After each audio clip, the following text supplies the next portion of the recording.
బంగారం ధర లక్షకు చేరింది. 10 గ్రాముల బంగారం ధర లక్ష తాకింది. మళ్లీ ఆల్ టైం గరిష్ట స్థాయికి చేరింది. అమెరికా అధ్యక్షుడు డొనాల్డ్ ట్రంప్ సుంకాలు భారీగా పెంచుతున్న క్రమంలో బంగారానికి డిమాండ్ పెరిగింది. ఇన్వెస్టర్లు బంగారం వైపు మొగ్గు చూపిస్తున్నారు. ఈ క్రమంలోనే ధరలు భారీగా పెరుగుతున్నాయి.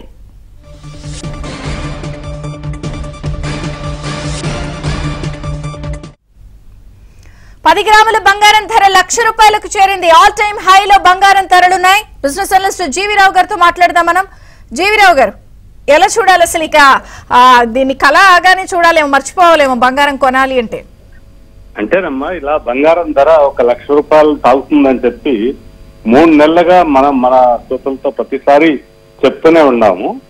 ఏంటంటే ఇది అన్ఎక్స్పెక్టెడ్ గా జరిగింది అయితే కాదు. మనకు ఇటీవల కాలంలో జరిగినటువంటి పరిణామాలు కనుక గమనిస్తుంటే, ఒకటి ప్రధానంగా అంతర్జాతీయంగా మనకి జరుగుతున్నటువంటి పరిణామాలు ఒకవైపు ఉంటే, అమెరికాలో ఆర్థిక మాంద్యం భయాలనేటువంటిది విపరీతం అయిపోవటం, తర్వాత డాలర్ క్రమేణా కూడా బలహీన పడటము, ఇలా ఎన్నో కారణాల వల్ల బంగారం ధరలు పెరుగుతూ వస్తుంటే, దీనికి తోడుగా ప్రతి దేశం కూడా వాళ్ళ కేంద్ర బ్యాంకులు బంగారం నిల్వలను పెంచుకునే ప్రయత్నాలు చేస్తూ వచ్చాయి.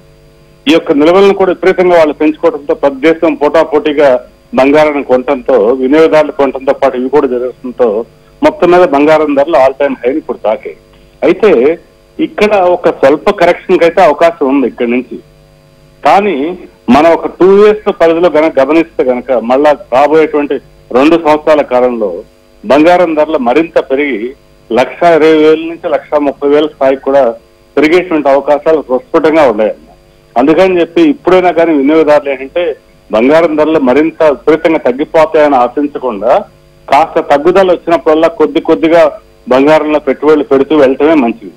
ప్రతి ఇన్వెస్టర్ కూడా తన పోర్ట్ఫోలియోలో ఈక్విటీ, ఎఫ్డీలు వీటితో పాటుగా గోల్డ్ ని కూడా పోర్ట్ఫోలియోలో ఉంచుకోవటం మాత్రం మంచిదని నేను ఖచ్చితంగా చెప్తానమ్మా. రైట్, అంటే దీన్ని ఒక ఇన్వెస్ట్మెంట్ గా ఇప్పుడు దీన్ని భావించచ్చా? ఇది ఇంకా మరింత పెరిగే అవకాశం ఉందా, లేదా అంటే ఇక్కడి నుంచి ఏమన్నా మళ్ళీ డౌన్ ఫాల్ స్టార్ట్ అవ్వచ్చా? ఇక్కడ నుంచి స్మాల్ కరెక్షన్ కి మాత్రమే అవకాశం ఉంది కానమ్మా. ఓవరాల్ గా మనం చూసుకుంటే, అంటే ఇప్పుడు స్పెక్యులేటివ్ పర్పస్ లో ఒక నెల 2 నెలల పర్పస్ కాకుండా 1-2 సంవత్సరాల కాలం పాటు బంగారంలో పెట్టుబడి పెట్టాలనుకునే వాళ్ళు మాత్రం ఆ పెట్టుబడుల్ని సిస్టమాటిక్ ఇన్వెస్ట్మెంట్ వేలో మంత్లీ కొంత అమౌంట్ ని అలా ఇన్వెస్ట్ చేస్తూ వెళ్తాం చాలా మంచిది. అలా చేస్తూ వెళ్తే 2 సంవత్సరాల కాలంలో ఖచ్చితంగా ఇప్పటి నుంచి ఇంకా ఒక 25% రిటర్న్ వచ్చేటువంటి అవకాశాలు అయితే ఖచ్చితంగా ఉన్నాయమ్మా. అందుకని బంగారంలో ఈ యొక్క ఎదుగుదల అనేది ఇంతటితో ఆగిపోయేది కాదు, ఇంకా పెరిగే అవకాశాలే ఉండే కాబట్టి తగ్గిన ప్రతిసారి కొంచెం ఎక్కువగా కొంటాము. అలాగే క్రమం తప్పకుండా కొంటా వెళ్తే ఖచ్చితంగా ప్రయోజనం ఉంటుంది. కానీ ఇది దీర్ఘకాలంలో ఒక సంపద సృష్టించే సాధనం అయితే కాదు కదండి. గత 10 సంవత్సరాలుగా ఒక 10% అయితే పెరుగుతూ వచ్చింది. మరి ఇప్పుడు మనకు ఇన్వెస్ట్మెంట్ గా కొంచెంగా చేయాలంటున్నప్పుడు మనకు వస్తున్న ఆదాయంలో ఎంత % దీనికి కేటాయించవచ్చు? జనరల్ గా మన యొక్క ఒక పోర్ట్ఫోలియోని బిల్డ్ చేసుకునేటప్పుడు దానిలో కనీసం ఒక 10% అన్న బంగారానికి స్థానం ఇవ్వాలి మనం. అంటే ఎఫ్డీలో ఎలా పెడుతున్నాము, అలాగే స్టాక్స్ ఎలా ఇన్వెస్ట్ చేస్తున్నాము, రియల్ ఎస్టేట్ లో ఎలా ఇన్వెస్ట్ చేస్తున్నాము, అలాగే బంగారానికి కూడా కనీసం ఒక 10% అయినా కానీ మనం కేటాయించుకుంటే ఆ పోర్ట్ఫోలియో సంపూర్ణమైన పోర్ట్ఫోలియో అవుతుంది. థ్యాంక్ యూ జీవీరావు గారు.